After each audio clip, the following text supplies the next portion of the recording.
17절 말씀 같이 보시죠. 17절입니다. 우리 주 예수 그리스도의 하나님 영광의 아버지께서 지혜와 계시의 영을 너희에게 주사 하나님을 알게 하시고, 우리가 하나님을 인식하고 알게 되고 믿는 일은 누군가에게 전도를 받았기 때문이죠. 그게 부모이든지 친구이든지 목사님이든지 그 누군가에게 그 얘기를 듣게 됐는데, 오늘 성경 말씀에서는 그것보다 더 크고 넓고 깊게 누군가의 전도를 받았으나 정말 우리가 하나님을 그 아는 일은 본문에 표현된 대로 지혜와 계시의 영. 지혜는 우리가 계속 살펴보고 있듯이 하늘에 속한 신령한 복이죠. 이 세상이 줄 수 없는 지혜를 하나님이 주셨다는 얘기입니다. 지혜의 영. 계시의 영은 감추어져 있던 건데, 우리가 무엇인가 있을 때 밝히지 않고 알리지 않고 꼭 가지고 있는 거 있잖아요.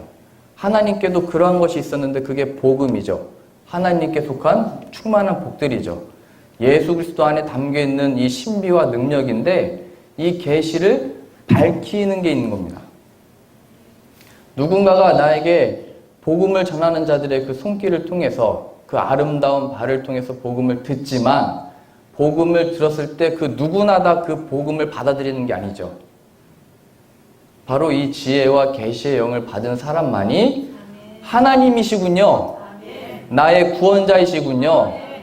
내가 회개할 이유가 바로 그 예수님이 우리 죄를 대신해서 죽으셨기 때문이군요.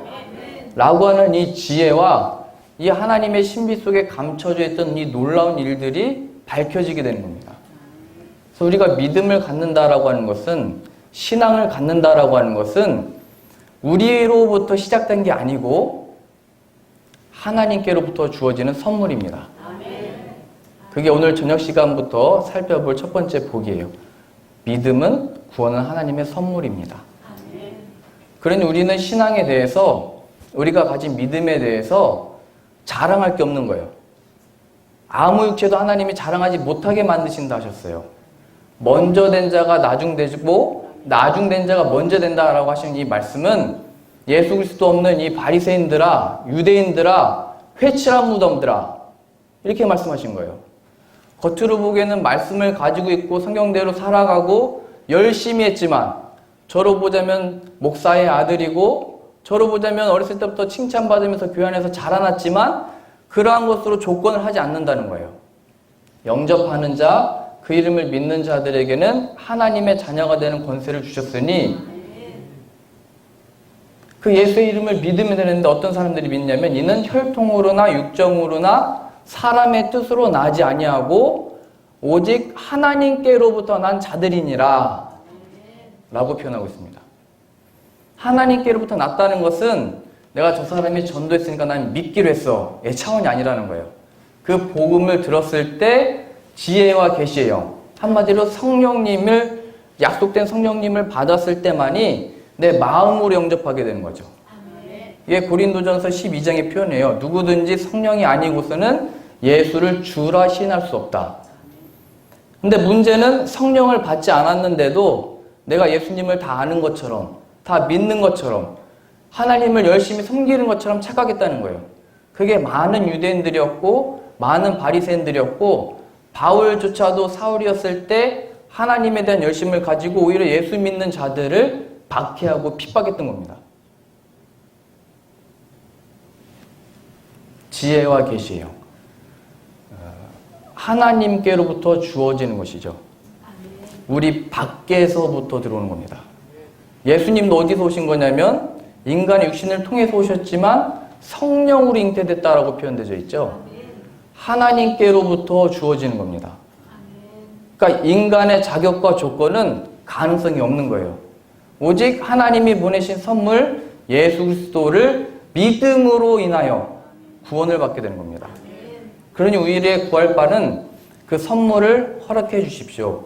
우리에게 창세전부터 약속하신 그 성령을 보내주십시오. 구하는 것입니다. 그 누구도 자랑할 수 없는 거예요. 오직 우리의 자랑은 하나님이 하셨다, 하나님이 이루셨다, 하나님이 하실 것이다 라는 것이 우리의 자랑이고 간증이고 위로고 기쁨인 것입니다. 제가 교회 밖에 내 잃어버린 양이 많다라는 마음을 가지고 이제 마지막으로 유럽의 전체 집회에 이제 참여하게 됐어요. 이제 유럽 지방은 중앙위원회에 속해 있고요. 45개 되는 교회들이 유럽 전체, 뭐 터키하고 뭐 다 포함되어 있긴 해요. 두바이하고. 그래서 한 45개 되는 그 교회들에 또 여러 선교사님들이 모여서 하나의 이제 지방이 됐는데 1년에 한 번씩 신년상을 엽니다. 지난주에는 포르투갈에 했어요. 이탈리아에서 할 때도 있고 독일에서도 할 때도 있고 그러니까 그 유럽 지역을 다 이렇게 돌아다니면서 집회도 하고 세미나도 하고 하게 됩니다. 그래서 제가 이곳에 오기 전에 작년 2월에는 이탈리아 피렌체라는 곳을 갔는데 그날 이제 집회를 하고 한 날은 다 같이 함께 그 복음을 전했던 사도들이 복음을 전했던 지역들을 순례를 하게 됩니다. 아, 이곳에서 이 복음을 증거하는 사람들이 이 땅을 밟았구나. 그 몰타라는 섬을 가보니까 그 사람들은 이렇게 얘기를 해요. 바울이라는 사람이 로마로 잡혀갔을 때 이곳에 며칠 머물렀는데 그것 때문에 우리는 1000년 동안 먹고 산다라고 얘기를 해요. 그러니까 바울이라는 사람이 예전 사람, 아주 옛날 사람인데 그 사람으로 인해서 사람들이 계속 몰려온다는 거예요. 바울이 어떤 감옥에 갇혀 있었나, 어떤 자리에 또 교회가 세워졌나, 그 발자취를 보려고요. 그래서 이제 그날은 그러한 지역을 배를 타고 들어가는 지역을 갔습니다. 근데 이제 처음에 배를 탔을 때 저희와 저희 교회 성도님들과 저희 아이들도 다 같이 탔어요. 근데 배가 조금 빠르대요. 빠르니까 멀미하는 사람들은 멀미약을 미리 먹으래요. 그래서 우리는 그 배를 타고 출발했습니다. 근데 갑자기 비가 내리기 시작을 했어요. 비가 내리기 시작하더니 배가 이렇게 출렁이기 시작을 했어요. 그러더니 뭔가 이렇게 놀이기구로 타는 느낌이 들었어요. 그때 저희 두 아이는 와 함성을 질렀어요. 놀이기구 타는 걸 좋아하거든요. 근데 배가 어느 순간인가 너무 세게 파도가 치다 보니까 제가 그때 바깥에 나가 있었거든요. 바다 구경한다고. 근데 제가 안으로 들어올 수밖에 없을 정도로 파도가 심하게 쳤어요. 그러다가 결국 파도가 너무 심하게 치다 보니까 사람들이 다 오바이트를 하기 시작을 했고 모든 사람들이 그 의자에 엎드리기 시작을 했어요. 그러면서 저희 그 신년상에 참여한 우리 성도님들 말고도 다른 한 팀이 이쪽에 앉아 있었는데 거기 한국분 가이드가 있더라고요. 한국 가이드 잡으면서 이거 언제 끝나냐고, 이거 배 왜 그러냐고, 이거 언제 괜찮아지는 거냐고 했더니 가이드도 머리를 이렇게 잡고 이렇게 그냥 누워 있어요. 아무 말 하는 사람이 없었어요. 그때 제가 듣기로 저희 성도님들은 저 가운데 테이블에 앉아 있었는데 배의 뒷문이 열려가지고 파도가 배보다 더 높게 치고 있었대요. 저는 맨 뒤에 앉아 있었거든요. 멀미하는 걸 싫어가지고. 뒤에 타면 안 되나요? 나중에 알려주세요. 근데 여튼 저는 그 파도를 타면서 아, 지금이 바로 복음을 전할 기회다. 사람들이 이 생명의 위협을 느낄 때 내가 지금 복음을 전할 때구나. 그런 생각이 막 들었던 거예요. 근데 그 배가 너무 이렇게 파도 위로 올라갔다가 바다로 막 떨어졌다가 올라갔다가 떨어졌다 하니까 제가 자리에 일어나려고 하면은 점프를 이렇게 했어요. 그리고 갑자기 저를 자리에 그냥 앉히는 거예요. 일어나야지 했는데 다시 배가 저를 싹 띄워서 점프를 하고 다시 자리에 앉히는 거예요. 아, 지금이 복음을 전할 기회인데 이 사람들이 겁먹었을 때 겁내지 마세요. 하나님 우리를 지켜주신다고 했습니다. 다만 우리의 죄를 회개하고 주 예수님을 믿으면 우리는 구원을 받게 됩니다. 이 복음을 담대하게 말하고 싶었는데 자꾸 저를 앉혀놓는 거예요. 그래서 저는 제 옆에 백희란 산모를 봤더니 이렇게 또 고개를 숙이고 있어요. 가만히. 그 순간에 배가 한번 굉장히 높게 떴어요. 그랬다가 바닥으로 팍 떨어졌는데 그 충격이 굉장히 컸어요. 그러면서 배 엔진이 고장이 났어요. 그러면서 배는 바람에 따라서 흔들리기 시작했고 나가지도 서지도 못하는 그런 상황에 놓이게 됐습니다. 그러면서 하나님이 저에게 어떤 마음을 주셨냐면 내가 내 의지로 뭘 한다고 제가 그때 막 그 구령열에 가득 차가지고 제가 하겠습니다. 할 수 있습니다. 라고 가득 차 있었거든요. 근데 제가 그 파도 속에서 배웠던 게 뭐냐면 네가 하는 게 아니야. 너 이 파도 앞에 서지도 못하지? 너 이 파도 속에 잠겨있는 사람들을 내가 구원할 수 있다고? 착각하지 마. 내가 하는 거 아니야. 그걸 가르치셨어요. 내가 하는 거다. 저는 그 속에서 그 음성을 들었어요. 근데 그 순간에도 저희 두 아이는 고래밥이라고 하는 과자를 먹고 있었는데 그 자녀들을 바라보니까 만일 이 배가 뒤집어지면 우리 자식도 물론이고 나도 살지 못하겠다를 느낄 정도로 굉장히 심하게 흔들렸어요. 뭐 딱 육지가 아니니까요. 여기도 바다가 있으니까 배를 타보셔서 아시겠죠? 뭐 잡을 것도 없고 의지할 것도 없고 수영한다고 될 수 있는 문제도 아니잖아요. 배가 뒤집어지면 내가 살려내는 게 아니구나. 근데 저희 아이들은 저를 그때 바라보면 손을 이렇게 흔들더라고요. 아빠 무서워하는 줄 알았어요. 다른 아이들은 그만해 그만해 이렇게 외쳤거든요. 막 울면서. 근데 저희 아이들이 저한테 손을 흔들면서 아빠 더 세게 더 세게 그러는 거예요. 저는 깜짝 놀랐어요. 우리 애들이 저렇게 강했나? 더 세게 더 세게. 그래서 저 하나님의 제가 들은 음성은 내가 하는 게 아니야. 이 물에 잠겨있는 자들을 구원하는 자는 나야. 그런 음성을 제게 주셨어요. 그래서 제가 계속 저녁에 간증하겠지만 만나게 된 사람들, 허락하신 사람들을 하나님이 다 예배해 두셨고 하나님의 은혜 속에서 전하게 되는 거구나. 특별히 오늘 말씀에 나온 것처럼 지혜와 계시의 영을 부어주실 때만이 우리가 아무리 열심히 전하고 우리는 노력해야죠. 잘 섬기고 전하고 가르쳐야 되겠죠.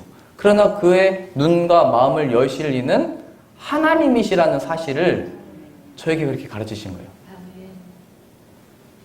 그 직접적인 음성이 뭐냐면 성은아 내가 너를 구원한 게 아니야. 내가 너를 구원했다. 이 음성을 드리게 하신 거예요. 너를 구원한 이가 누구냐? 나다. 우리 고린도전서 1장 같이 한번 찾아보시죠. 고린도전서 신약 263페이지입니다. 고린도전서 1장 18절입니다. 신약 263페이지 고린도전서 1장 18절입니다. 제가 읽겠습니다. 십자가의 도가 십자가를 통한 이 방법, 예수님께서 우리 죄를 대신하여 십자가에서 죽으시고 하나님이 살리셔서 이루시는 이 구원은 이 얘기입니다. 십자가의 도가 멸망하는 자들에게는 그러니까 예수 그리스도를 거부하고 믿지 않고 이 세상의 지혜, 이 세상의 물질, 이 세상의 일이 전부라고 생각하는 사람들이에요. 아니면 이 세상의 권력, 정치, 힘, 사회, 문화, 이 경제를 잡고 있는 것, 이거 의지하는 자들 가르치는 겁니다. 십자가의 도가 멸망하는 자들에게는 미련한 것이요 구원을 받는 우리에게는 하나님의 능력이라. 19절입니다. 기록된 바 내가 지혜 있는 자들의 지혜를 멸하고 총명한 자들의 총명을 폐하리라 하였으니, 자, 이게 언제 실현되는 거냐면 이건 마지막 때입니다. 예수님이 마지막 날 다시 오시면 그때는 하나님의 말씀이 맞았다가 선포되는 겁니다. 하나님의 무슨 말씀이 맞았냐면 예수 그리스도 안에 있는 자만이 참된 지혜를 가진 자요 참된 총명을 가진 자요 이 세상에서 가장 값진 것을 얻은 자였구나. 예, 확인이 바로 마지막 심판의 날의 선포입니다. 그날에 우리는 예수 그리스도를 통하여 이 영광을 하나님과 누리게 되며 천국에 들어가는 것이고, 세상 사람들은 이게 아니었네 를 발견하는 거예요. 그때는 이미 늦은 겁니다. 20절입니다. 지혜 있는 자가 어디 있느냐? 선비가 어디 있느냐? 이 세대의 변론가가 어디 있느냐? 하나님께서 이 세상의 지혜를 미련하게 하신 것이 아니냐? 하나님의 지혜에 있어서는 이 세상이 자기 지혜로 하나님을 알지 못하므로 하나님께서 전도에 미련한 것으로 믿는 자들을 구원하시기를 기뻐하셨도다. 이 세상이 자신의 스스로의 지혜나 능력이나 힘으로 알 수 없다는 거예요. 저도 어렸을 때부터 불렀던 그 찬양이 생각이 나요. 돈으로도 못 가요 하나님 나라, 어여뻐도 못 가요 하나님 나라, 거듭나야 가는 나라 하나님 나라, 믿음으로 가는 나라 하나님 나라. 거듭나는 게 뭐냐면 성령을 받아서 이 굳은 마음, 회개하지 않는 영혼이 깨어지는 거예요. 예수 그리스도가 오셔서 이 어둠이 물러나게 되는 거예요. 세상의 지혜로 알 수 없는데 하나님께서 어둠 가운데 빛이 비치라. 이 조명을 다 끄면 어두워지겠죠. 근데 하나님이 이 세상이 본래 어둠이었는데 빛이 있으라 하시니까 빛이 생겼죠. 창조의 역사인 거예요. 예수 그리스도의 얼굴에 있는 하나님의 영광을 아는 빛을 우리의 마음 가운데 비추셨느니라. 그러니까 예수님을 알게 되고 성령님을 받게 되는 이 역사는 새 창조의 역사인 거예요. 창조. 우리가 하늘에 떠 있는 태양을 보면서 놀라잖아요. 보지도 못하잖아요. 눈부셔서. 근데 그것보다 더 값진 창조가 뭐냐면 예수 그리스도를 발견하게 되는 거예요. 저는 평생에 학교를 다니면서 보물찾기에서 보물을 찾은 적이 없어요.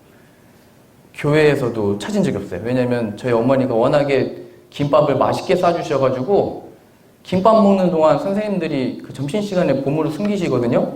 근데 저는 그걸 못 보고 밥만 맛있게 먹었어요.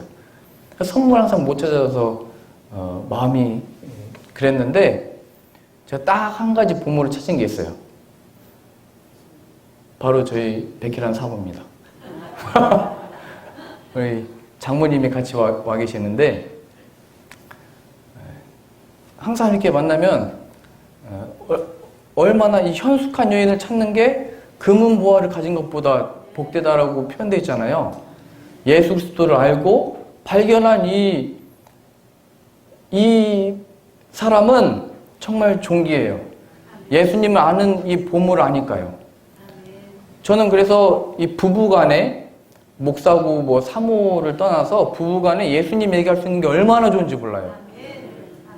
이것보다 좋은 교제가 없는 거예요. 하나님이 저와 제 아내에게 이런 은혜를 부어주신 게 얼마나 놀라운 복인 줄 모르겠어요. 세상의 지혜를 줄 수 없다.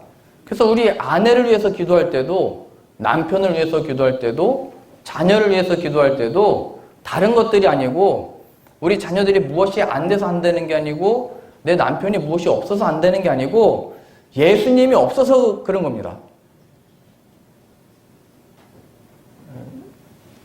이게 저도 충청도 사람인데요. 늘 표정이 이렇게 조금 밝았으면 좋겠는데 화난 건 아닌데 뭐 좀 표정이 은혜 받기 딱 좋은 표정 있죠. 하나님이 정말 은혜를 내려주셔서 밝게 만드시는 그 은혜. 늘 밝았으면 좋겠는데 우리는 안 그래요. 그래서 우리는 기분을 좋게 하려고 하는 거예요. 이 사람을 맞추려고. 어떻게 하면 기분을 좋아할까? 어떻게 하면 웃길까? 어떻게 하면 뭘 채워주면 좋아할까? 그러나 아니라는 거예요. 우리들의 표정과 발걸음과 눈빛과 삶이 그런 이유는 참된 이 보물이신 예수 그리스도가 없기 때문이고, 그래서 구하라는 거예요. 주 예수를 믿으라 너와 내 집이 구원을 얻으리라. 예수님 안에만이 참된 밝음과 기쁨과 행복과 감사가 있는 거예요. 왜냐하면 모든 인간은 하나님이 지으셨기 때문입니다. 하나님이 지으신 이 육신은 하나님의 그 영광에 이를 때만이, 오직 예수 그리스도를 통해서 하나님을 느끼고 알고 경험할 때만이 기쁜 거예요. 세상의 기쁨은 잠시 잠깐이잖아요. 세상의 그 모든 것들은 지나가는 것들이잖아요. 우리는 마지막 심판을 넘어 하나님과 영원토록 함께하게 되는데 그분을 알게 되고 발견하는 게 복이라고요. 하나님의 지혜에 있어서는 이 세상이 자기 지혜로 하나님을 알지 못하므로 하나님께서 전도에 미련한 것으로 믿는 자들을 구원하시기를 기뻐하셨도다. 그래서 그 누구에게나 이 복음이 전파되는데, 자, 잘 보세요. 22절입니다. 그런데 유대인은 표적을 구하고 헬라인은 지혜를 찾으나, 유대인은 하나님은 우리 편 했던 사람들이에요. 하나님은 우리 하나님, 우리가 그래서 잘 될 거야 라고 생각했던 사람들이에요. 유대인들. 우리는 구원받을 백성, 택함받은 백성이라고 얘기를 했어요. 하나님의 사랑을 받을 백성, 하나님의 이 승리를 맛볼 백성이라고 착각했던 사람들이에요. 다 된 줄 알았던 착각했던 백성들. 그래서 그 표적이 뭐냐면 바로 계속 반복해서 말씀드렸죠. 로마라고 하는 그 힘을, 예수 그리스도가 나타났으면 그리스도를 보내셔서 메시아를 보내서 그것을 무찌르는 겁니다. 그 힘, 그러면 우리가 인정해 줄게 이거였던 거예요. 그가 하나님의 아들인 것을 우리가 인정해 줄게. 표적을 구한 거예요. 그래서 예수님이 무엇을 하나 시험하고 예수님이 무엇을 나타내나 늘 이렇게 시험하면서 봤던 거예요. 해봐라. 너나 구원해봐라. 십자가 앞에서 그렇게 얘기했던 거예요. 너 자신도 구원을 못하면서 누구를 구원하냐. 이렇게 조롱했던 겁니다. 그리고 헬라인은 이 유대인들 밖에 있었던 지혜를 가졌던 사람들은 헬라인은 지혜를 찾으나, 아까 십자가의 도, 이 방법이 미련한 것이라고 했잖아요. 전도의 방법도 미련한 것이고, 왜 하나님이 누군가를 구원시켜 주려면 그냥 몽둥이를 들고 와서 겁을 줘가지고 너 믿을래 안 믿을래 이렇게 하면 되는데 그렇게 안 하시잖아요. 왜 꼭 전도라는 이 방식을 통해서, 제가 이렇게 전도를 다녀보니까요, 지금은 많이 안 보이세요. 그래서 제가 여러 도시들 방문하면서 몇 분의 그 전도자들을 만나면서 이렇게 젊은 사람이 전도를 하고 다니냐고 제 손을 잡고 놀라세요. 사람들이 그렇게 멸시를 한대요. 근데 그건 하나님이 택하신 방법이래요. 물론 거리를 나가야 되는데 이걸 말하는 게 아니에요. 거리에 있든지, 오늘 찬양하셨잖아요. 온 세상 위하여 나 복음 전하리. 그곳에 가든지 있든지 복음 전하리. 찬양하셨잖아요. 그냥 값진 거예요. 바나바와 바울은 복음 전도자였어요. 그들을 통하여 교회가 생겨나고 목회자들이 생겨난 거예요. 근데 그분들의 고백들은 평생 동안 가족들도 자신들을 괴롭게 했다. 교회에서도 자신들을 비난했다. 물론 전도의 방법이 너무 다양하기 때문에 저도 다 옳다 여기는 건 아닙니다. 하지만 그들이 가진 그 영혼을 구원하고자 하는 그 마음, 그 뜨거운 마음들이 지금 다 사라졌다는 거예요. 근데 하나님이 정하신 방법은 우리들에게 예수님이 필요하구나의 그 시각과 마음을 주시는 거예요. 그런데 유대인들은 그럼 표적 보여봐봐. 나 믿을 테니까 내가 믿는 너희가 메시아라고 하는 그 예수님을 통해서 기적 한번 보여봐봐. 내가 믿을게. 그 어렸을 때 이런 얘기 많이 들었거든요. 제가 전도를 너무 하고 싶어가지고 그때 내비게이터에 다니는 청년 형에게 전도하는 방법 좀 알려달라고 중학교 때 이렇게 물어봐서 배웠어요. 그랬더니 그때는 사형리라는 걸 배워가지고 인간에 대해서, 죄에 대해서, 회개에 대해서 이걸 했어요. 그랬더니 이 똑똑한 친구들이 얘기하는 거예요. 아니, 이 예수님은 2000년 전에 죽은 거 아니냐고. 예수님이 부활하셨으면 지금은 어디 계시냐고. 보여보라고. 어디 살아계시냐고. 제가 그걸 어떻게 증명하겠어요? 보이지 않는데. 지금 같아서야 저의 믿음이 그 증거지만, 제 안에 계신 예수님으로 인해서 변화받은 제가 증거지만, 보이지 않는 예수님 어떻게 보이겠어요? 지금도 그렇게 생각을 해요. 내 눈에 보이기만 해봐라. 내가 믿겠다. 하지만 믿음은 그렇게 생기는 게 아니래요. 실제로 많은 유대인들이 예수님을 눈으로 직접 봤어요. 오병이의 기적을 행하시는 것도 봤고, 죽은 나사로를 살리는 것도 목격을 했고, 못 걷는 자를 걷게 하는 것도 보고 못 보는 자를 보게 하는 것도 다 봤는데 예수님을 박해하고 그런 사람들이 예수를 죽여라 얘기했단 말이에요. 실제로 예수님을 눈으로 봤다 해서 믿는 문제가 아니래요. 지혜와 계시의 영을 주셔야. 그러니 우리는 그 선물을 구해야 되는 겁니다. 이 선물을 우리가 받았다면 받지 못한 사람들을 위해서 구하셔야 되는 거예요. 기도하셔야 되는 겁니다. 우리가 할 수 없는 거예요. 그래서 기도해요. 우리가 할 수 없습니다. 우리가 전하지만, 기도하지만 하나님의 은혜를 베풀어 주옵소서. 그건 하나님의 일입니다. 유대인들은 표적을 구하고 헬라인은 지혜를 찾으나. 그래서 계속 교회와 복음 전하는 자들과 이 성도들이 박해를 받으며 멸시를 받은 겁니다. 십자가에 죽은 자가 무슨 구원이야? 부활이라는 게 어디서 난 본 적이 없어. 그때 당시 때 많이 들어보셨죠? 그거는 정말 그 사형수만 당하는 처형이었대요. 심각한 죄를 지은 사람들만이 십자가에 못 박혀 죽었대요.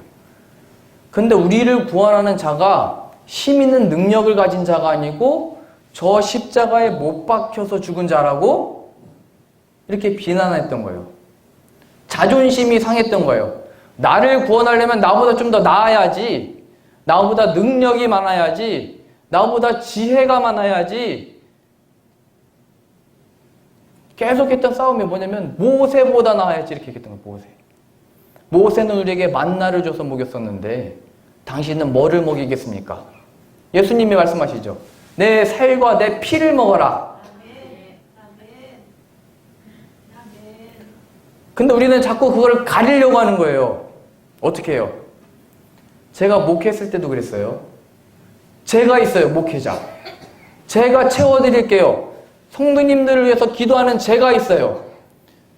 제가 처음에 목회할 때 저는 어제는 그 강당에서 예배드렸다고 했잖아요. 처음 4년 동안은 800년 된 교회에서 예배를 드렸어요. 여기 교회는 70년 가까이 되셨다고 하는데 800년이면 어마어마하죠. 옛날 그 흑벽돌로 쌓은 원래 카톨릭 교회였는데 루터가 종교개혁을 해서 개신교로 들어오게 된 교회입니다. 역사와 전통이 있는 교회. 근데 이게 교회가 800년 되다 보니까 그 밑에 지하에는 무덤들이 있습니다. 예전에는 다 그렇게 했대요. 그래서 교회들이 그 유명했던 사람들의 그 뼈를 갖다 놓고 하고 싶어 했어요. 성자들의라고 하는 그런 어떤 뼈들을. 여튼 그 800년 되다 보니까 여기는 차갑다가도 난방기를 켜면 이렇게 훈훈하잖아요. 근데 거기는 난방을 하루 종일 돌려도 제가 여기서 설교를 하면 입김이 나왔어요. 이 앞에서 설교하고 나서 뒤에 가서 악수를 하면 손이 차가워가지고 목사님 손이 왜 이렇게 차세요? 이런 얘기를 했어요, 늘. 그런 건물에서 예배하면서 이게 건물이 차서 성도님들이 다 차가운 건가? 그때 성도님들이 토요일 저녁까지 일을 하셔가지고 모일 시간이 없었어요. 물론 여성분들은 열심히 나와서 기도하겠지만 남성분들은 계속 출근을 하고 일만 해가지고 지쳐 있었어요. 주일날이면 맨날 조시고. 그래서 제 마음속으로 생각했던 게 하나님 제가 설교할 때 졸지 좀 않게 해달라고. 그래서 지금 여기서 아무도 안 조시는 건 지금 기적이 이미 일어난 겁니다. 네? 눈이 이렇게 반짝이신 건 전 정말 너무 놀랐습니다. 근데 설교를 4년 동안 말씀 위주로만 했는데 하나도 안 변하는 거예요. 이거 왜 그럴까? 왜 그렇지? 제가 말씀을 붙들고 있었지만 예수 그리스도를 모르고 있었던 거예요. 바울이 그랬다니까요. 나는 하나님에 대한 열심을 가지고 있어. 그러면서 십자가를 가리고 있었던 거죠. 저 십자가를 끌어내리려고 했던 거예요. 제 자신이 바로 십자가 앞에서 성도들에게 제가 잘 준비했어요. 제가 어떤 사람인 줄 아세요? 마치 구원의 그 능력과 지혜와 그 총명함과 지혜가 제 자신 안에 있는 것처럼 자랑하려고 하고 싶었던 거죠. 인정받고 싶었던 거죠. 근데 하나님은 그렇게 안 하신대요. 그걸 깨닫게 하셨어요. 그래서 제 안에 예수님이 어렸을 때부터 고백하고 믿었고 열심을 했고, 저는 고등학교 때도 십자가 배지 달고 다니고 목걸이 차고 다녔어요. 누구보다도 열심히 해서 쉬는 시간에도 성경책을 읽고 그랬는데, 그것이 어느 순간부터는 제 신앙을 붙들지를 못했어요. 우리의 양심과 마음을 알잖아요. 겉으로는 인사했지만 뒤돌아서서 욕을 하고 저주하고, 여기서 힘차게 힘을 내서 찬양했지만 뒤돌아서면 시기하는 마음과 질투하는 마음과 마음속으로 이 죽이는 마음을, 하나님께는 그거 용납이 안 되는 거예요. 오직 지혜와 계시형을 우리의 마음에 부어주실 때만이 우리의 영혼이 돌이킴을 받아 부드러워지게 되고 그 예수 그리스도를 온전히 영접하게 되는 줄로 믿습니다. 자, 22절입니다. 유대인은 표적을 구하고 헬라인은 지혜를 찾으나, 23절이요. 우리는 십자가에 못 박힌 그리스도를 전하니. 이게 무슨 능력이겠어요? 야, 믿은, 또 열심히 기도하잖아. 열심히 믿잖아. 능력 좀 보여줘봐. 다른 거 하지 말래요. 나 같은 죄인을 살리시기 위해서 예수님이 십자가에 죽으셨어. 나는 이게 놀라워가 간증인 거예요. 그때부터는 내 설득이 아니고 내가 가진 힘으로 이 사람을 영향력을 끼쳐서 변화시키는 게 아니고 십자가에서 죽으신 예수님이 일하기 시작하는 겁니다. 지혜와 계시의 영을 예수님이 약속하셨어요. 부어주시겠다고. 그 예수님이 일하도록 하는 게 전도인 거예요. 그 예수님이 일하도록 쓰임받기 원합니다 하는 게 기도라고요. 전도라고요. 우리는 십자가에 못 박힌 그리스도를 전하니 유대인에게는 거리끼는 것이요. 말도 안 돼. 이게 된 거죠. 거리낀다는 것은 그런 일은 있을 수 없어. 어떻게 우리를 살리는 이가 뭐 죽는다고? 십자가에서 그런 형벌을 받는다고? 있어서는 안 되는 일이야. 이렇게 얘기하는 거예요. 저는 어렸을 때부터 신앙교육을 받을 때 모든 게 잘 돼야 되는 줄 알았어요. 아프면 안 되는 줄 알았어요. 그럼 하나님께 벌 받은 결과인 줄 알았어요. 물론 죄의 결과로 인해서 우리는 늙고 죽고 계속 굶주리는 상황에 있지만 그 모든 것들은 예수 그리스도 안에서 얻게 된 이 자유가 무엇인지를 표현하는 것이지, 내가 뭐 하나님께 잘못했나? 뭘 잘해야 되나? 차원이 아니라는 거예요. 유대인들은 거리꼈다는 거예요. 야, 어떻게 예수 믿는 사람이 그래? 어떻게 예수님 믿는 사람들이 아파? 어떻게 예수님 믿는 사람들이 그럴 수가 있어? 마귀가 예수님을 시험할 때 그 시험을 바로 했던 거예요. 내가 만일 하나님의 아들이면 저 돌을 떡으로 한번 만들어 봐라. 네가 만일 하나님의 아들이면, 사랑받는 자면 저 성전 꼭대기 위에서 뛰어내려 봐라. 하나님이 너를 지켜줄 거 아니냐? 그렇게 시험하는 거예요. 뭔가를 우리가 해야 될 것처럼, 해 보여 나타내야 될 것처럼, 우리 안에 나는 뭔가 특별한 존재인 것을 스스로 증명해야 될 것처럼 마귀는 예수님도 시험을 했고, 지금 우리도 시험을 하기 위해서 내가 예수님 믿으니까 뭔가 더 잘 돼야 되나? 아프지 말아야 되나? 내가 뭔가 성공을 해야 되나? 매료된 거예요, 그냥. 다시 마귀가 틈을 탄 거예요. 그래서 저는 어렸을 때 상을 그렇게 많이 받으라고 했어요. 상 받으라고. 그 사람들이 그 상 받은 거 가지고 영향을 받을 거라고, 높은 사람들하고, 그러면은 많은 사람들에게 전도를 할 수 있을 거라고 그렇게 배웠어요. 근데 오늘의 이 말씀은 전혀 반대의 말씀하고 있어요. 하나님의 택하신 자들이 이 쓰임을 받는다. 베드로가 어떤 사람이었어요? 어부였잖아요. 그러니까 이 지산리에서 많이 나올 수 있는 겁니다.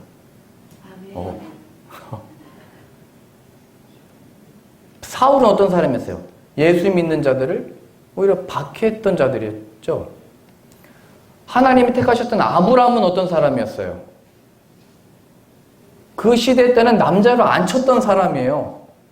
자식을 못 낳는 사람. 근데 하나님이 그를 택하신 거예요. 야곱과 에서 중에 누굴 택한 거예요? 둘째를 택한 거예요. 장자가 아니고. 내가 하는 일은 너희들의 하는 생각과 다르다 이거예요. 너희들은 그런 일은 있으면 안 돼. 늘 옳은 걸 얘기하죠. 바른 걸 얘기하죠. 그러다 보니까 강요를 해요. 무례해요. 성경이 가르치는 건 그런 게 아니에요. 나로부터 시작된 게 아니라고요. 선물 받은 자의 기쁨으로 인하여 감사와 기쁨과 배려와 나눔인 거예요. 나눔. 근데 유대인들은 거리낀 거예요. 그런 일은 있을 수 없어. 어떻게 믿는 자가 그래? 마귀는 얘기한 거예요. 아니 하나님을 믿는 자면 뛰어내려도 살아나야지. 그렇게 아프다고? 그래도 네가 하나님의 사랑을 받고 있는 거야? 그때 예수님의 답변은 시원합니다. 나는 다만 하나님을 섬기러 온 자다. 하나님을 경배하러 왔다. 지금 바울이 옥에 갇혀서 하고 있는 얘기가 그거잖아요. 오늘 새벽 시간에도 찬송하리로다. 나는 옥에 갇혔으나 그 진리 대신 빛 대신 기쁨 대신 예수 그리스도를 발견했다 얘기했던 거예요. 그 예수 그리스도를 얻으시기 바랍니다. 23절이요. 우리는 십자가에 못 박힌 그리스도를 전하니 유대인에게는 거리끼는 것이요 이방인에게는 미련한 것이로되. 미련하다, 창피하다, 그게 뭐냐? 예수님의 죽으심과 부활하심이 그게 뭐냐 도대체? 24절이요. 오직 부르심을 받은 자들에게는, 하나님의 성령의 부으심을 받은 사람들에게는 유대인이나 헬라인이나 그리스도는 하나님의 능력이요 하나님의 지혜니라. 하나님의 어리석음이 사람보다 지혜롭고 하나님의 약하심이 사람보다 강하니라.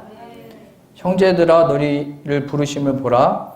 육체를 따라 지혜로운 자가 많지 아니하며 능한 자가 많지 아니하며 문벌 좋은 자가 많지 아니하도다.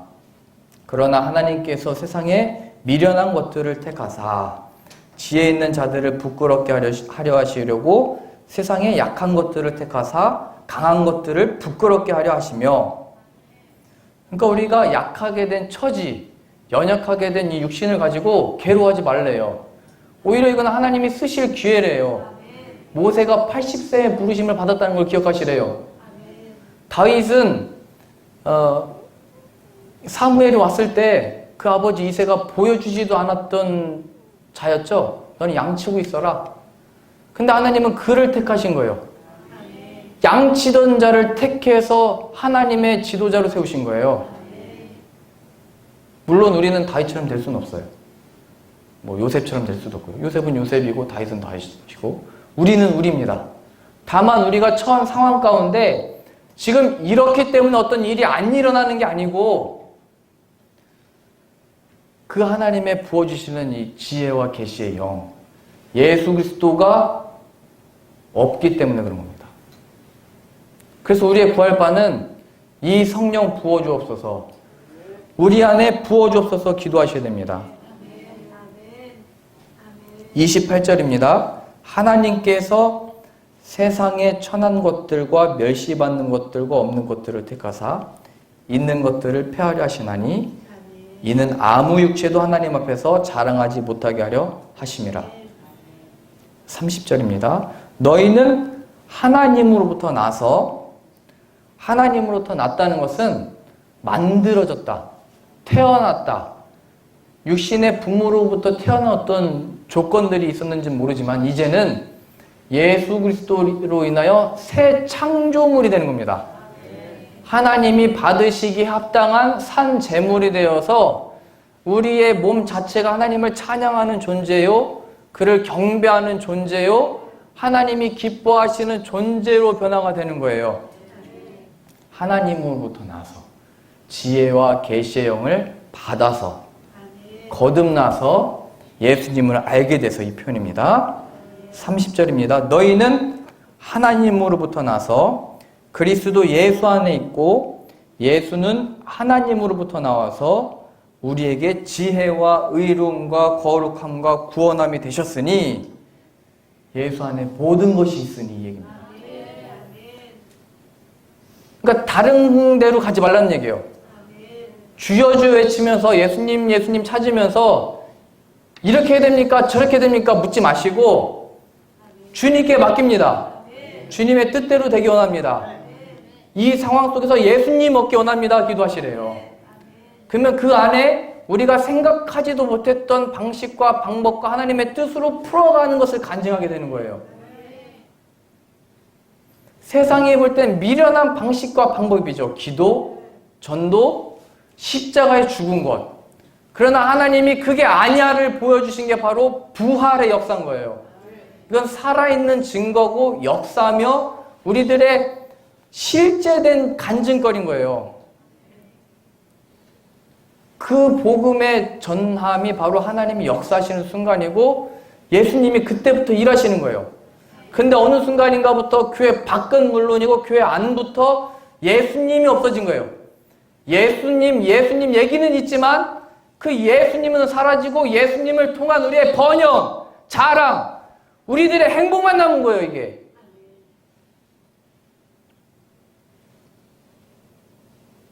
(31절입니다) 기록된 바 자랑하는 자는 주 안에서 자랑하라. 함과 같게 하려 함이라. 하나님의 굳은 의지입니다. 너희의 자랑은 너희에게 있지 않다. 내가 너에게 보낸 내 아들이 너희의 자랑이다 말씀하신 거예요.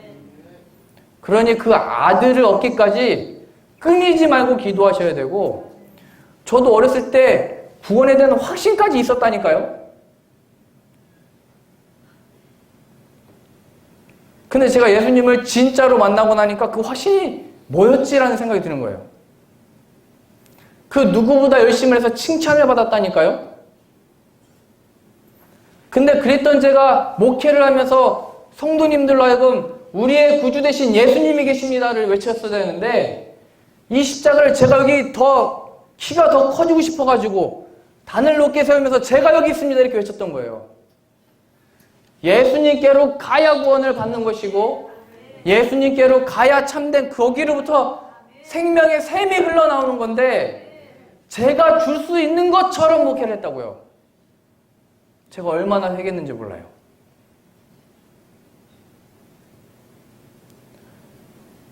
반복해서 말씀드리지만 바울이 그랬다고요. 하나님에 대한 열심을 가지고 예수 믿는 자들을 박해했다고요. 서로가 고통받은 거예요, 이거는. 무엇으로요? 아니, 우리 아버지가 아브라함인데, 우리는 그의 자손인데, 하나님이 율법도, 우리는 이 성경 말씀, 구약도 가지고 있는데, 우리는 이 율법, 너희들도 모르는 것까지 지키고 있는데, 예수님이 아니고 우리가 무엇을 하고 있는지, 뭐를 잘 했는지, 뭘 할 건지의 자랑만 있던 거예요. 예수님이 얘기한 거예요. 이 회칠한 무덤들아. 저도 어렸을 때 저희 아버지가 장례를 이렇게 치르시면 그 상여를 따라갔던 게 기억이 나요. 겉은 그때는 금색, 흰색이었나요? 이렇게 환하게 했어요. 환하게. 상여에 넣으면. 근데 그 안은 뭐예요? 썩어가고 있는 거잖아요. 썩은 물이 흐르고 있는 거잖아요. 유대인들에게 대해서 그렇게 얘기했던 거예요. 이 회칠한 무덤들아, 독사의 자식들아, 너희 안에 독이 가득하다. 다 된 줄 알았는데, 우리는 구원을 받을 줄 알았는데 그 속이 썩어져 있던 거예요. 아, 우리 자녀들이 그래도 교회는 다녔었으니까, 지금 교회는 다니고 있으니까. 아니래요. 우리의 가정 안에, 교회 안에 무엇이 증거되고 있는지 확인하세요. 내 안에, 당신 안에 예수님의 이름이 기쁨인지를 확인하세요. 무엇이 우리의 자랑인지를 확인하세요.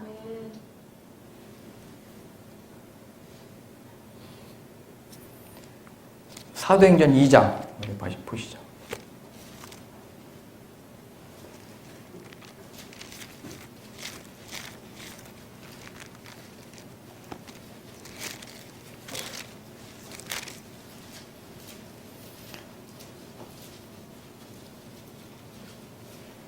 사도행전 2장 17절입니다.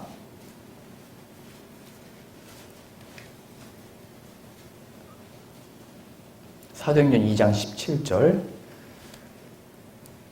구약의 선지자를 통하여 예언하신 표현입니다.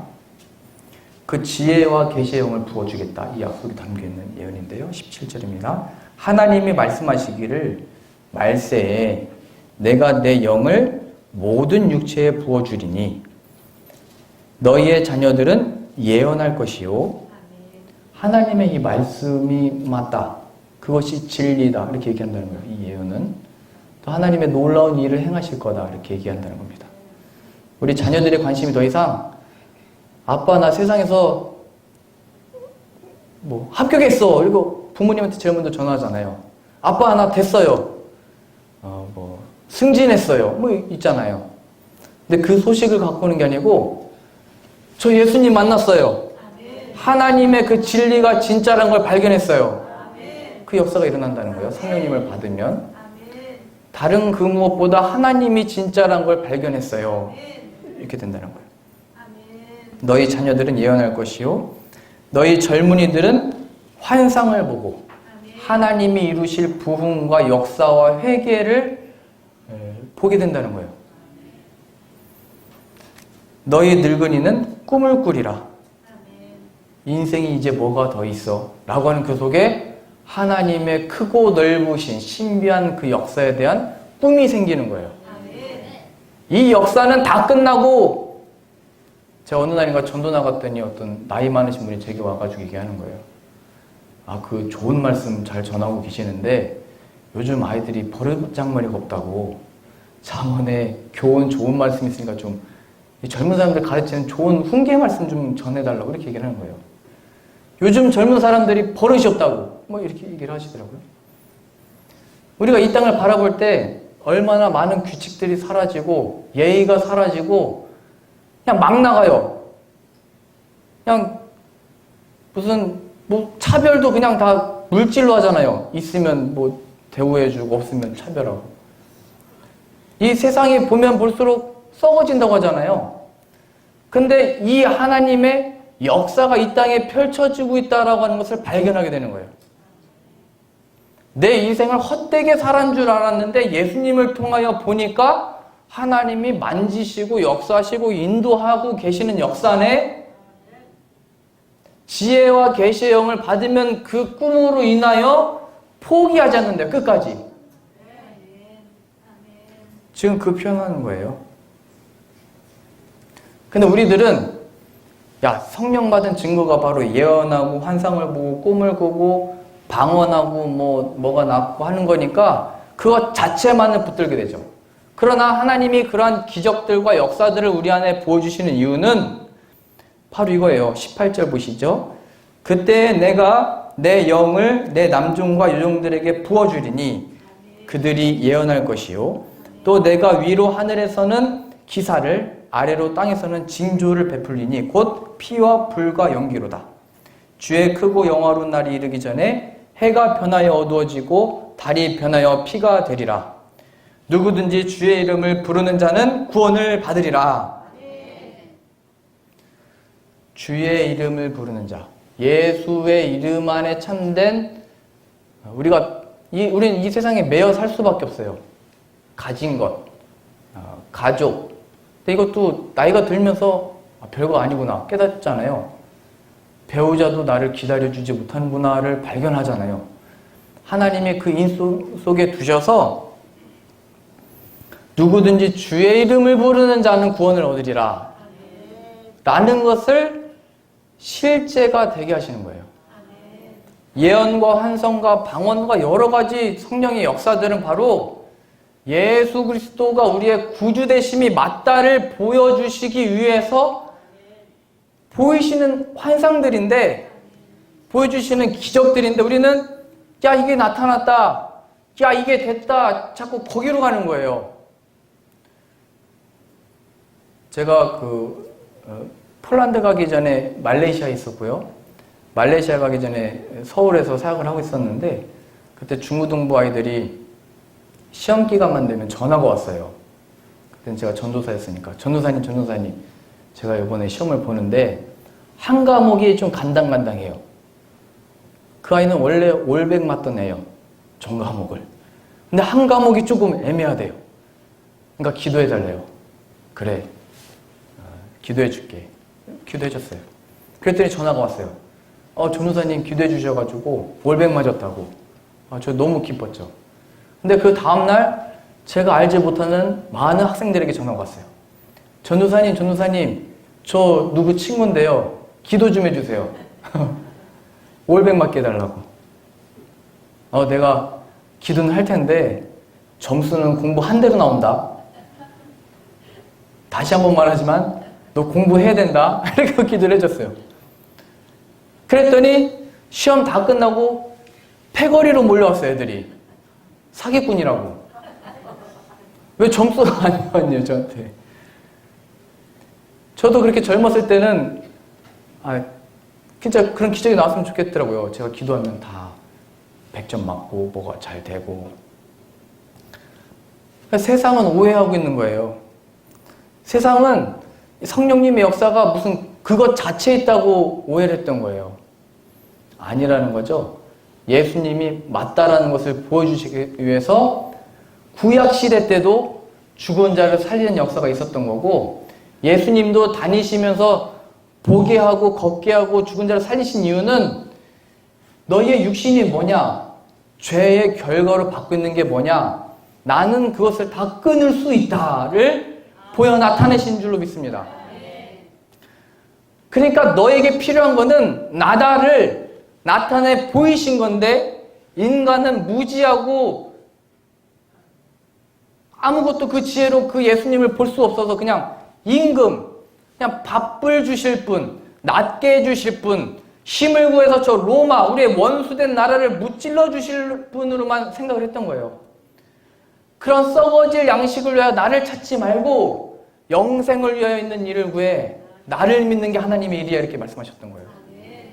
나를 믿는 거. 우리는 예수님을 찾으면서 어디로 가고 있습니까? 우리가 믿어왔던 그 예수님은 어떤 예수님입니까?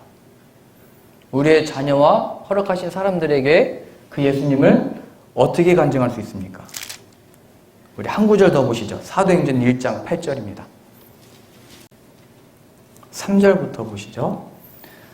사도행전 1장 3절입니다. 그가 고난 받으신 후에 또한 그들에게 확실한 많은 증거로 친히 살아계심을 나타내사 40일 동안 그들에게 보이시며 하나님 나라의 일을 말씀하시니라. 사도와 함께 모이사 죽음에서 부활하셔가지고 제자들과 함께 지내셨다는 겁니다. 그들에게 분부하여 이르시되 명하셨다는 겁니다. 예루살렘을 떠나지 말고 내게서 들은 바 아버지께서 약속하신 것을 기다려라. 기다린다는 것은 너희로부터 부활하신 예수님을 봤으면 그게 큰 기적이잖아요. 제가 부흥집회 하다가 갑자기 죽었어요. 살아나요? 그 옆에 교회에서 저를 보러 올 거 아니에요. 그 강사가 죽었다는데 살아났다. 놀라운 일이잖아요. 제자들은 지금 당장이라도 부활하신 예수님을 전하러 가고 싶었을 거예요. 근데 하나님은 기다리래요. 지혜와 계시의 영을 받을 때까지. 우리가 본 거로도 안 하신다는 얘기죠. 우리만 특별하게 뭘 봤어, 이걸로 안 하신대요. 나는 뭐 특별하게 무슨 교육을 받았어로도 안 하신대요. 오직 하나님의 부어주시는 성령의 지혜와 능력으로 각 사람에게 이 말씀을 통하여 아들 되신 예수 그리스도를 가르치시는 겁니다. 말씀이 육신이 되어 우리 가운데 거하심에 우리가 그의 영광을 보니 아버지의 독생자의 영광이요 은혜와 진리가 충만하더라를 다른 어떤 사람이 아니고 부어주시는 성령님의 지혜로 발견하게 되는 거예요. 여기서 증거되어지는 목사님의 말씀 선포했을 때 말씀 선포자는 목사님이지만 성령님이 그 말씀을 휘어잡아 우리 마음에 넣으시고 마음판에 새겨지게 하시고 그 말씀이 바로 살아계시는 하나님이구나를 발견하게 하는 거예요. 태초에 하나님이 천지를 창조하셨다고 했잖아요. 말씀으로 이 땅을 지으셨대요. 빛이 있으라 했을 때 그 말씀이 빛을 만드셨죠. 천지 만물을 지으셨죠. 그 말씀이 바로 말씀이 육신이 되어 우리 가운데 거하신 예수 그리스도이신 거예요.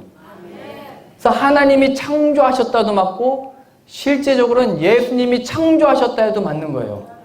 그 창조하신 창조주가 우리 안에 오시는 거예요. 이거는 아주 놀라운 역사입니다. 세상이 줄 수 없는 역사들이에요. 오늘 저녁부터 그 7가지 하늘의 신령한 복들을 우리가 나누게 될 텐데 그 예수님을 얻으면 다 얻게 되는 거예요.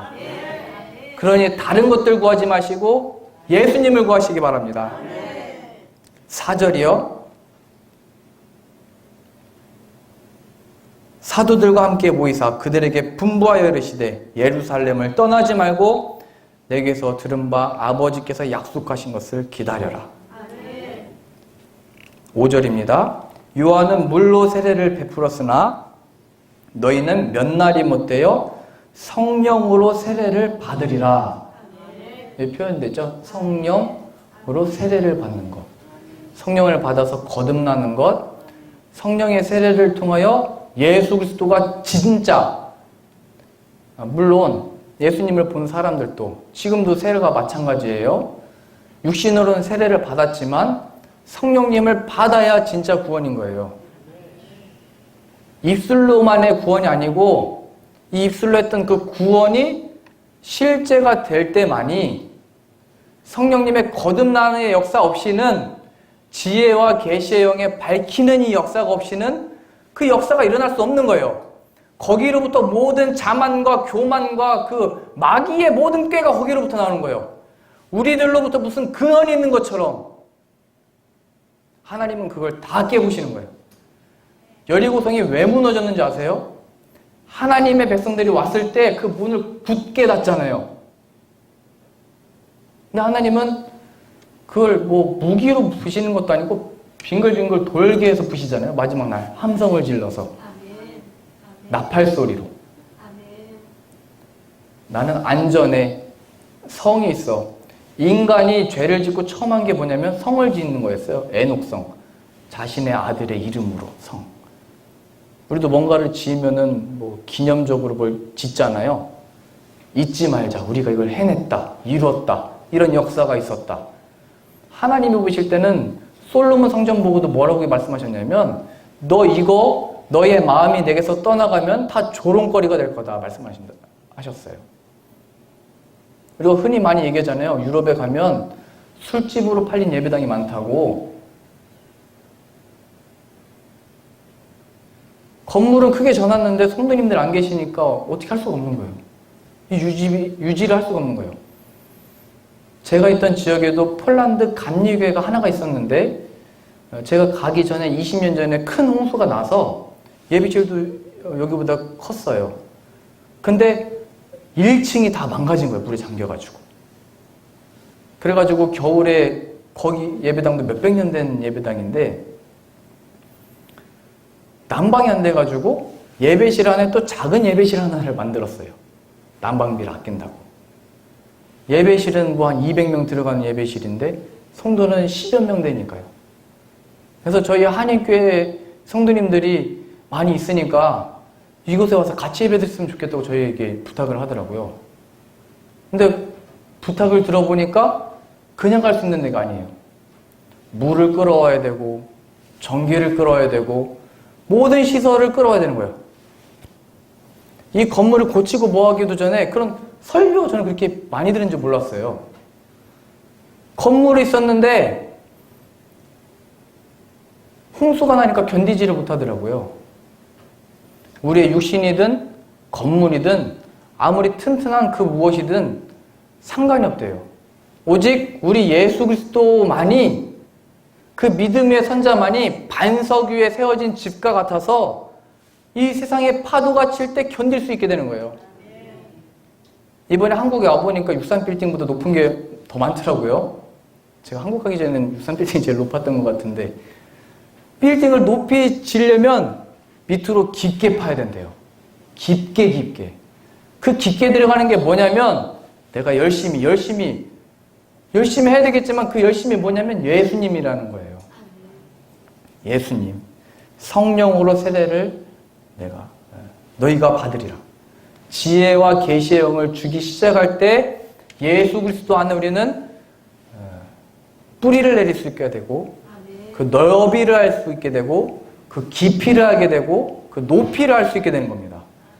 그것이 얼마나 신비롭고 놀라운 것인지를 발견하게 돼서 가만히 있을 수가 없게 되는 거예요. 이 기쁨을 어떻게 할 수가 없는 거예요. 6절 보세요, 6절. 근데 이런 순간에도 제자들의 관심과 마음은 어디 있었냐면, 그들이 모였을 때에 예수께 여쭈어 이르되 주께서 이스라엘 나라를 회복하심이 이때이니까.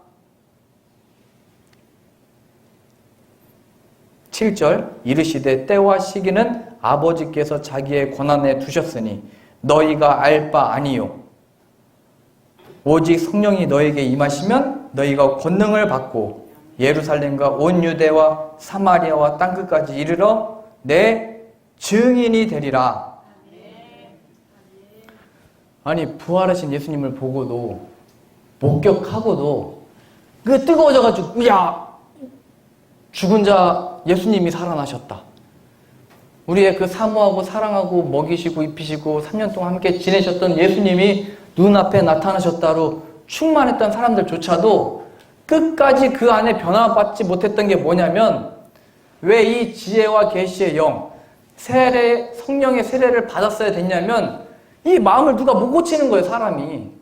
누가 사랑을 준다고 해도 안 고쳐지고, 누가 계속 뭘 베푼다고 고쳐지는 것도 아니고, 이 고쳐지지 않는 게 뭐냐면, 이거를 두 글자로 고집이라고 합니다. 이스라엘 나라의 회복이 이겁니까? 우리식으로 얘기하면 내 평생의 소원이 이루어지는 겁니까? 우리의 온 민족의 기도 제목이 이건데 그때가 바로 그때입니까? 근데 예수님은 반전이죠. 때와 시기는 아버지께 있다. 하나님께 맡기라. 그러면 죽음에서 부활했다는 게 무엇인지를 알게 될 거다.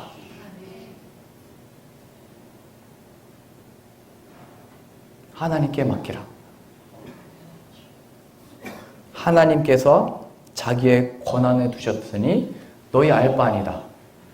그게 바로 뭐냐면 내일입니다. 내일. 내가 내일은 눈을 뜰까? 떴죠? 내일은 안전할까? 안전하죠. 이 신앙과 믿음이 없으면 눈을 못 감는 거예요. 우리의 자녀들이 잘 살기나 할까? 시집간 내 딸이 사랑받고 있을까? 이게 기도하고 축복 다 해줬는데 이 불안한 마음을 어떻게 할 거예요? 시집가는 것도요, 내 부모를 떠나라고 했잖아요.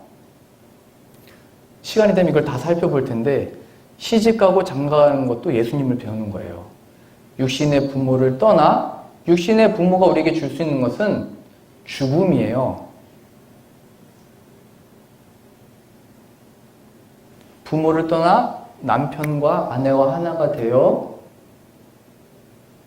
예수 그리스도와 하나 된 것이 무엇인지를 배우는 게 부부 생활입니다. 이 신비 중에 한 가지를 이어지는 집회 시간에 살펴보게 될 겁니다. 근데 우리는 다만 우리 자녀들이 부부싸움 좀 안 했으면 좋겠는데, 너 왜 이렇게 싸우냐? 이 명절에 와가지고 자녀들은 왜 이렇게 혼내냐? 그럼 우리 자녀들이 이렇게 얘기해요. 엄마도 나 어렸을 때 혼냈잖아. 엄마도 그때 뭐 그랬잖아.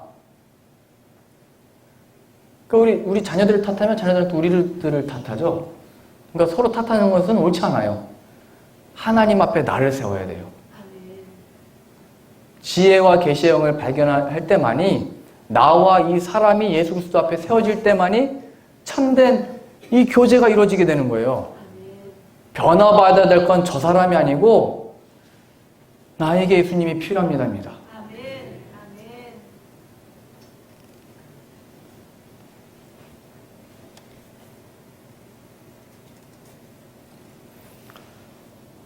오늘 본문 말씀 읽고 마치겠습니다. 에베소서 1장 17절입니다. 에베소서 1장 17절입니다. 오늘 저녁부터 하늘에 신령한 그 모든 충만한 복, 예수님을 통하여 주어진 이 복들은 이 지혜와 계시의 영을 통해서만이 받게 되는데, 오늘부터 이렇게 기도하시면서 저녁 집회를 준비하셔야 됩니다. 17절이요. 에베소서 1장 17절 신약 310페이지입니다. 우리 주 예수 그리스도의 하나님 영광의 아버지께서 지혜와 계시의 영을 너희에게 주사 하나님을 알게 하시고, 제가 왔기 때문에 알게 되는 게 아니에요. 제가 뭔가를 전했기 때문에 알게 되는 게 아니에요. 하나님이 제가 전하는 말씀을 사용하실 때만이, 또 여러분들도 전심으로 그것을 받아들이는 마음과 그 영을 부어주옵소서 할 때만이 받게 되는 거예요. 하나님만이 하실 수 있습니다. 붙드시는 마음으로 들으셔야 되는 거예요. 18절입니다. 너희 마음의 눈을 밝히사. 이 눈이 밝혀지기 전까지는 모든 게 그냥 꼬투리죠. 모든 게 그냥 탓할 거죠. 모든 게 저 사람 때문이에요. 모든 게 그냥 가시예요. 모든 게 그걸 안 빼는 것은 못 견뎌요. 모든 걸 내가 고쳐놔야 돼요. 하나님을 모르는 겁니다. 하나님께 맡기게 되는 겁니다. 하나님이 나를 변화시키셨듯이, 나 같은 죄인 살리셨듯이 저 사람에게도 예수님이 역사하시면 지혜와 계시의 영을 부어주시면 된다. 하나님이 못하실 일이 없다. 여기 숙소에서 오다 보니까 그래도 언덕과 산들이 많더라고요. 믿음으로 그 산을 옮겨봐야 뭐 하겠어요. 그 산을 옮긴 것보다 더 큰 기적이 바로 내 옆에 있는 사람이 변화되는 거거든요. 그 마음이 얼마나 완고해요. 얼마나 그 마음이 굳건해요. 그랬던 저희 할아버지가, 교회를 박해했던 할아버지가 그 마음이 왜 변한 거예요? 예수님의 능력이요. 그의 피의 보혈의 능력이요. 18절입니다. 너희 마음의 눈을 밝히사. 그의 부르심의 소망이 무엇이며 성도 안에서 그 기업의 영광의 풍성함이 무엇이며. 예수님 믿고 천국 간다, 뭐 그렇게 끝나는 게 아니에요. 예수님으로 인해서 천국의 삶과 가게 되는 그 곳이 얼마나 크고 넓고 신비한 영광의 풍성함이냐. 우리가 배를 타고 나가서 만선을 해서 돌아올 때 그 기쁨과 비교할 수 없는, 예수님이 이쪽으로 금을 내려봐라 했을 때 물고기가 한가득 채워졌죠. 그 물고기를 얻는 게 아니고 그것을 명령하시고 지시하시고 인도하시는 참된 선한 목자신 예수님을 얻게 되는 거예요. 예수님.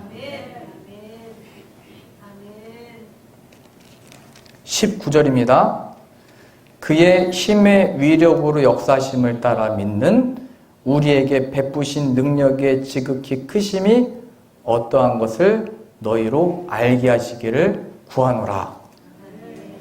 그 요점이 20절입니다. 그의 능력이 그리스도 안에서 역사하사, 다른 것을 통해서가 아니고 예수 그리스도 안에서 역사하사 죽은 자들 가운데서 다시 살리시고 하늘에서 자기의 오른편에 앉히시니 모든 통치와 권세와 능력과 주권과 이 세상뿐 아니라 오는 세대에 일컫는 모든 이름 위에 뛰어나게 하시고 또 만물을 그의 발 아래에 복종하게 하시고 그를 만물 위에 교회의 머리로 삼으셨느니라. 교회는 그의 몸이니 만물 안에서 만물을 충만하게 하시는 이의 충만함이니라. 요점은 우리가 눈에 보이는 이 교회가 예수님의 실제적으로 몸된 교회, 이 건물 아니에요. 우리 각 사람 성도들이 교회라고 표현하고 있어요. 그 성도들이 모였는데 이 성도들을 뭐라고 표현하고 있냐면 예수님과 연결되어 있는 풍성함의 영광이다라고 표현합니다. 하나님의 통로라는 거예요. 하늘의 신령한 복이 흐르는 통로요. 그러니 이곳에서 예수 그리스도를 붙들지 않으면 어떻게 되는 거예요?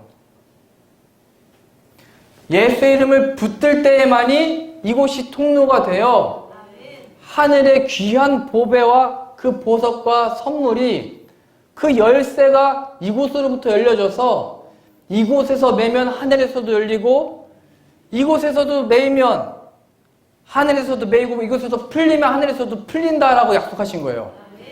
우리는 그 영광을 가지고 있는 거예요. 누구에게 설득하고 빌어야 되고 믿어주세요 이런 사람들이 아니에요. 마지막 날의 심판과 그 역사와 승리를 가지고 선포하는 자들입니다. 이 기쁨을 가지고 나누는 자들이라고요. 이 기쁨을 가지고 우리에게 허락하신 앞으로 7가지의 이 선물들을 또 기대하면서 하나님 이 지혜와 계시의 영을 나와 우리 가족에게 부어주옵소서. 함께 기도하시며 기대하는 저 여러분들 다 되실 수 있기를 바랍니다. 기도하겠습니다. 우리 시간 다 같이 기도하실 때 하나님 우리에게 이 지혜와 계시의 영 성령님을 부어주옵소서. 이 성령님을 부어주실 때만이 우리의 영광 되신 하나님을 알게 되고 죽음에서 부활하신 아들의 그 참된 생명을 얻을 수 있사오니 하나님의 약속된 성령을 부어주옵소서. 우리 주여 한번 크게 외치시고 합심하여 기도하겠습니다. 주여!